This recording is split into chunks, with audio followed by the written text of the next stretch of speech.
let's zoom out a little bit and talk one more time about sort of the bigger picture elements of this game and what it may mean. It's a fantastic Super Bowl. Yes. I mean, there are years where you get a team like last year's Bengals, Yes. where they kind of stumble into it, and maybe they're not a fully formed Super Bowl caliber team in the way that we typically think of them. You think, oh man, this is maybe like the 7th or 8th best team in the league. These teams were right there every single year. They're the number one seeds in their respective conferences. They were arguably the best team in the AFC and the NFC respectively the entire season. It's a 1.5-point line.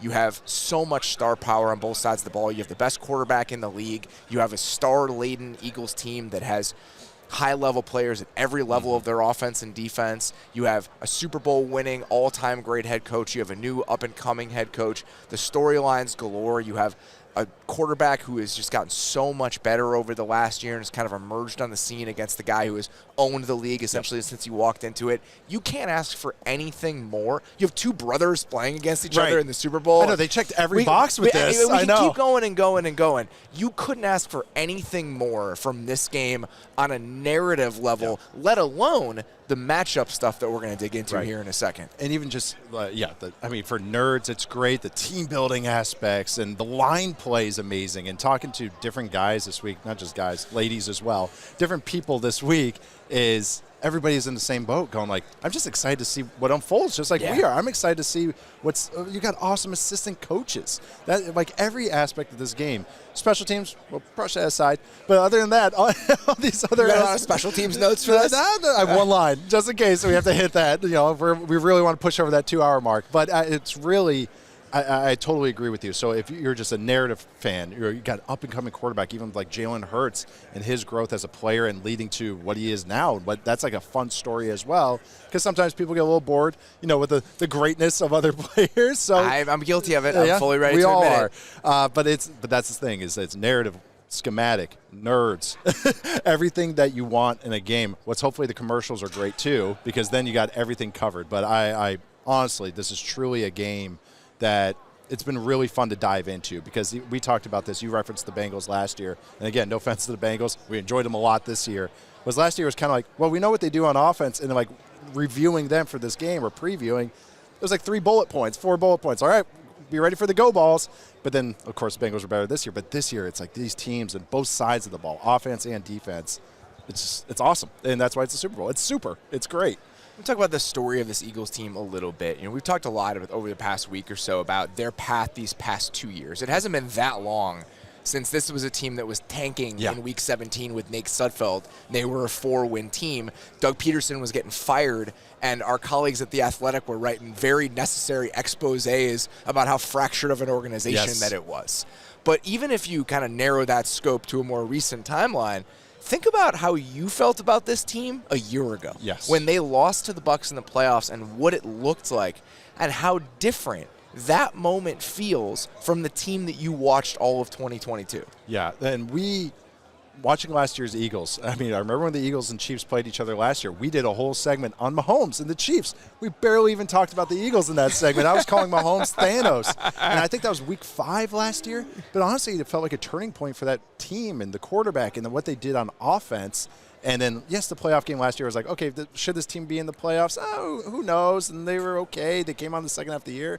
But then now it's like dominance. That turning point, that's all they were. They were kind of like an oddity and like a novelty. It's like, oh, man, what an interesting pivot the Eagles took. Yes. And then they become this very specific thing where I'm impressed with the coaching staff and specifically the offensive coaching staff, but I had very real doubts about where they could take who they were in January of 2022 and build it into what they are in February of 2023. That's what I've referenced this game many of times, that Tampa Bay game in the playoffs last year, and I just seeing what the Bucs did to the Eagles offense. I was like, yep, see it is. There's the wall that they run into in this. I wouldn't call it a gimmicky offense, but kind of how they sprinkled some stuff in, because their run game is really specific. Yes, unique. Yes, I will say that in a very special way. But everyone's special. Everyone's special, especially this offense. But seeing what the Bucs did to it, that was always in the back of my mind. I've referenced this on several shows with us, other shows I've done, I've referenced it. I can't believe you've done so many other shows I know, this week. I'm so sorry. You casually mentioned that you did a dozen other podcasts this week, and I was like, I didn't do a dozen other podcasts this week. I don't. That's not. I have more respect for you than that. It's also I want to never again. Am I doing that? Honestly, people. No, it's a powerful word, Nate. I've had to sit on a lot of takes this week, waiting for this show to unfurl what we're going to talk about and the detail we want to go to. Waiting for this show. So those other shows weren't as fun to do because I was just using Good save. 5% of what I wanted to talk about. You've got a ways to come back from, but it's a good start. So. Obviously the Jalen Hurts thing we can talk about, but even beyond Jalen Hurts, there were weaknesses of that team that you could just see plainly when you watch them. It's like, they don't have a second corner, and their defensive line is built for this Jim Schwartz one-gap penetrating even front. They don't have the personnel to kind of run that sort of system. It's Devontae Smith and Quez Watkins, and Devontae Smith's a nice piece, but they just don't have enough weapons. And then this offseason, they go out and answer every single one of those questions in succession. Yeah. They trade for A.J. Brown. They sign Hassan Reddick. They had the second least amount of sacks in the NFL last season. Their pass rush was not good. Okay, they go out and get that's the sound of Falcons fans jumping off a bridge right now. We have 25 sacks every year, and they just do this in one offseason? Yeah, I know. It's not fair. A.J. Brown, Hassan Reddick. Yep. James Bradbury comes in as your second corner. They trade for C.J. Gardner-Johnson in August to kind of put the secondary all together. They go get multiple run-stuffing defensive tackles. Kaiser White, they sign in the – it's every single little thing that they needed, they go out and fill. So when you're looking at this team before the season starts, my thought is, okay, this – ideal they have of being able to be multiple on offense and defense and kind of go these different directions on both sides of the ball, they can do that now. Yeah. They have the personnel at pretty much every single spot to be the team that they want to be. The one thing left is quarterback. Yeah.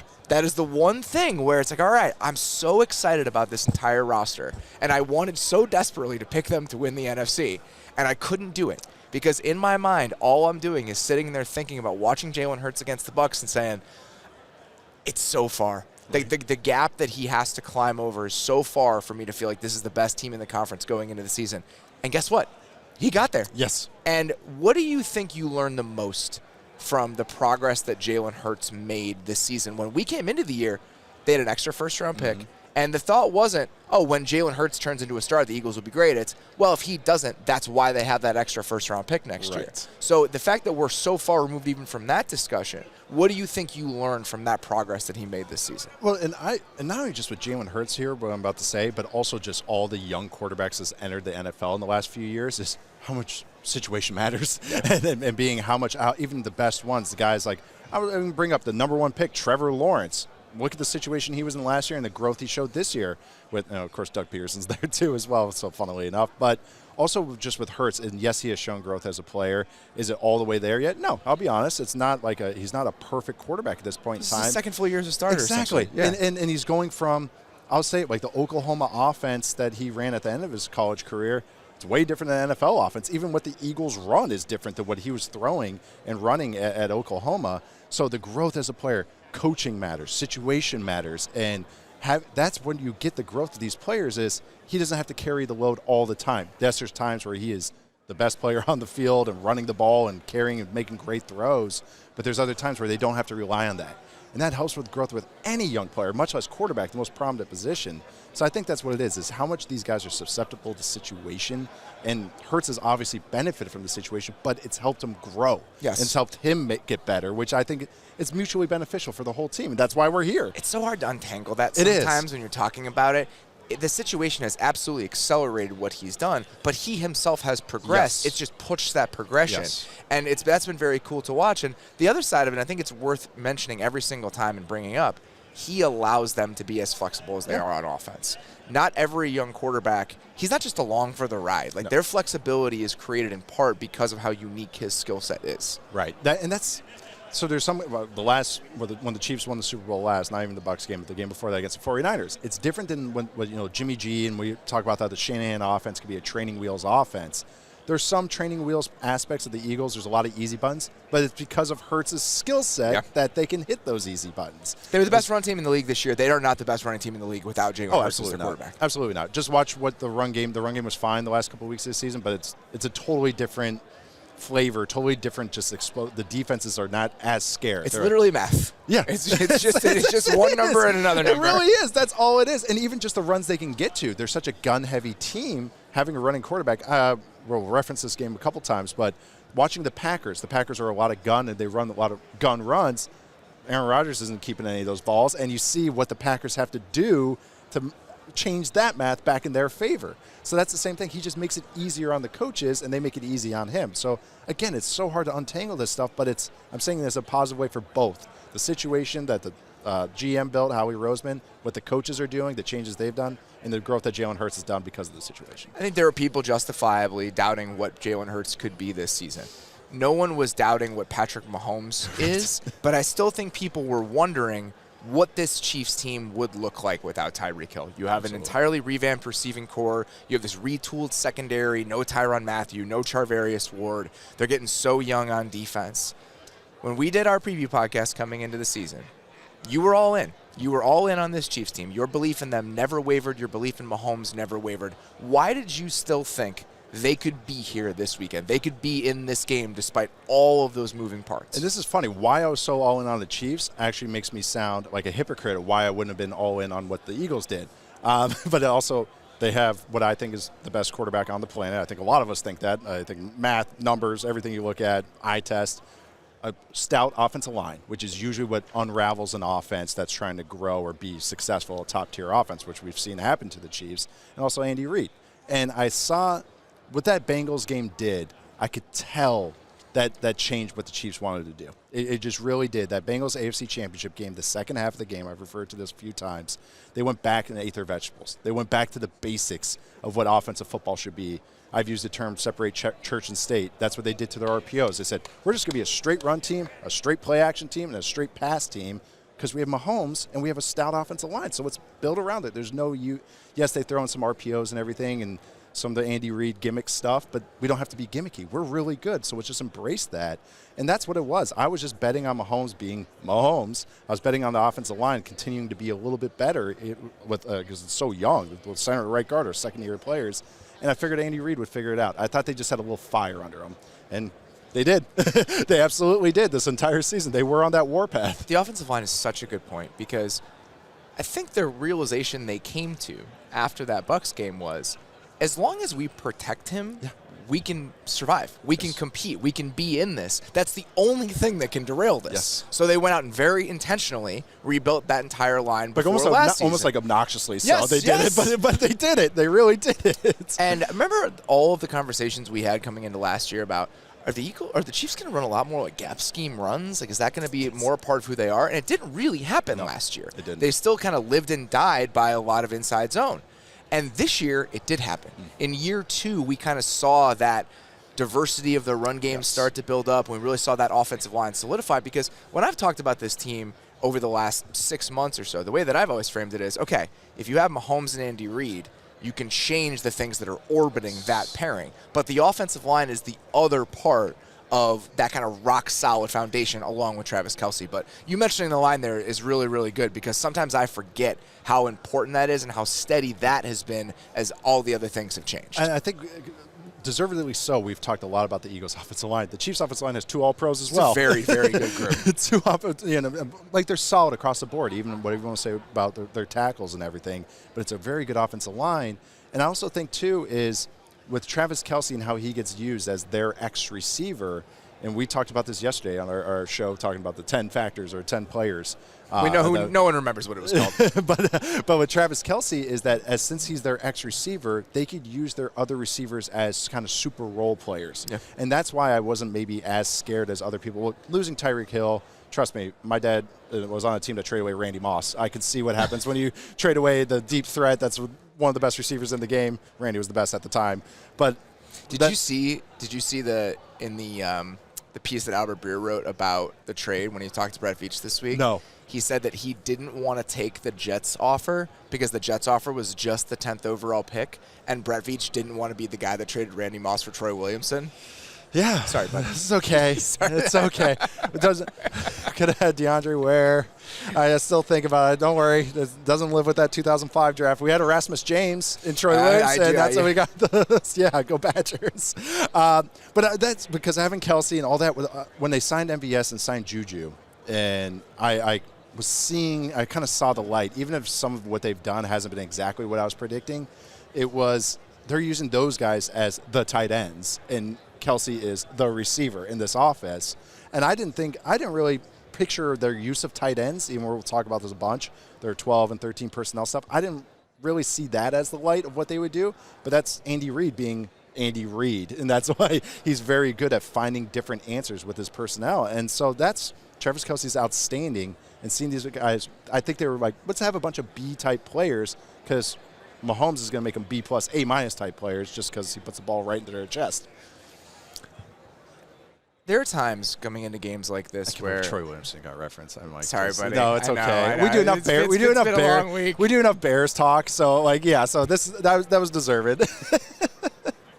There are elements of just my fan reptile brain that still kind of it becomes prominent in these moments, and the Mahomes legacy stuff is the example of that this year. Like, it is awesome to me that there is a chance this guy wins his second Super Bowl in 5 seasons, and what that does for him, because when you look back at some of the other guys who've done that early in their career, the 2 guys I think of immediately are Tom Brady and Ben Roethlisberger. Okay, think about what Tom Brady and Ben Roethlisberger were to the first Super Bowl teams that they were on. Right. Ben Roethlisberger threw like 300 passes that season as a rookie in 2005. Yes. Think about what Tom Brady was in the larger kind of galaxy of the 2001 Patriots. Yep. And then think about what Patrick Mahomes has been to the Super Bowl teams that he has been on so far, to those 5 teams that went to AFC Championship games. He's the centerpiece of all of it. Yes. The idea that this guy could win his second MVP and his second Super Bowl in his first 5 seasons, when he is the most important piece of those teams, we haven't seen that in my lifetime, I don't think. No. I mean, I just went on the whole tangent with the situation in Hurts and letting him grow. That's what Brady and Big Ben had. Mahomes, yes, he sat Russell Wilson. Yeah, Russ, yep. And then Mahomes, yes, he sat for that 1 year, but he popped in and was like, oh, this guy is the MVP of the league. Yeah. He threw 50 touchdown passes. This guy is the offense. And honestly, the only name I can think of is Marino. But Marino was the 29th pick or whatever it was, 28th pick. He also never won a Super Bowl. Yes. And when they went to that AFC Championship game in 2018, they lost. I remember my dad saying that. It's like, oh, when Marino went to the Super Bowl, everyone goes, oh, he's going to go to like 20 of them. Like, just wait. Because that always happens. Yes. We always say that. I'll never forget, I was walking with Phillip Rivers outside of the Chargers facility a couple of years ago, and it was, I think, during the 2018 season when the Chargers were in the playoffs, and it seemed like his kind of last opportunity. Yep. And he was telling me the story about after they lost in the 2010 playoffs, and Norv Turner was the coach, and Norv said to him, he's like, we'll be back. Right. We'll be back. I can't remember what year it was. Maybe it wasn't 2010, but it was early in his career when he was the starter. And he was like, we'll be back. This is what happens. Like, when you're this good, it's, whatever. And they weren't. Yeah. Like, they didn't get back. And the Chiefs have shown that they might be the exception to this. Like, he is so good and they are so good that they might just be a fixture here in the same way that the Patriots were. And if he can actually do this and win his second in this amount of time, and we did the Andy Reid kind of legacy stuff yesterday, it's a pretty special accomplishment, and they are on the precipice of something that is pretty damn special. Yeah, and it's not just like that was the discussion, especially with the Brady and Manning talks when they were playing. It was like, well, one's more the winner and one is the stat guy, and that's why it's your pick with that. Mahomes is both. Could be both. Yeah. Mahomes is both. He's got both narratives checked off already, and this would just, to me, it would just be a bow on it. Like, okay, now he's. If you don't say he's top 3, it's like, what are you talking about? Like, to me, I mean, even go further than that. I mean, he's not even 30. Like, he's 27. Yeah, it's ridiculous. Like, that's the thing. It's not he's 33, and it's like, oh, yep, he's got his second one. Now he's not even, he's 27. And Roethlisberger had 2 by 26, and I think Brady had 2 by 24. But 2 or 20. But it's very different. Very different. And that's what I have to want to keep coming back to here is how they've done it and the prominence they've had in the recipe of how their teams have done it is very, very different. I'm glad you bring this up because when we were doing our genealogy show, I was looking at some of those early 2000 Steeler teams because young quarterback and all that for the Eagles. I was just trying to figure out one way to kind of tie it together. It didn't really work. I think I threw in a 2008 Steelers, but I did find the other Steelers when he was early on in his teams and everything, or early on in his career, Big Ben. And I'm like looking at his stat lines, and it's freaking hilarious. Like he had games where he's throwing like 12 passes. So Brady and Ben Roethlisberger combined in their first Super Bowl seasons, I believe, threw 10 more pass attempts than Patrick Mahomes threw this year. That's actually real funny. I looked it up today because I was ready for this conversation. Yes, that's different. Yeah, he threw. Oh my God, I know. Just like, yeah, I'm sorry guys. I know we can see this on video right now, but he. It's pretty hilarious looking at Big Ben, and all of a sudden by the end of his career, when he's 36, he's thrown 675 passes. Oh yeah, because he didn't want to do anything. He just wanted to stand in the gun and launch it. There we go. We're picking everything out. But again, these guys got to grow into their role as a quarterback, and there's nothing wrong with that. We're not saying like, oh, everybody's got to find their Mahomes. Like they watched the Mahomes Josh Allen game last year, and I think that kind of broke some people's brains about where quarterbacks are and where the offenses are in the league and the NFL, and might see a little race going for that, but. That's the thing, is these guys grew into it. They got comfortable. They got a coordinator that worked with them perfectly. Or, I think in Brady's sense, it was dropping Randy Moss, and Wes Welker helps as well. But he was able to grow into that situation. By the time that happened, he was all systems go.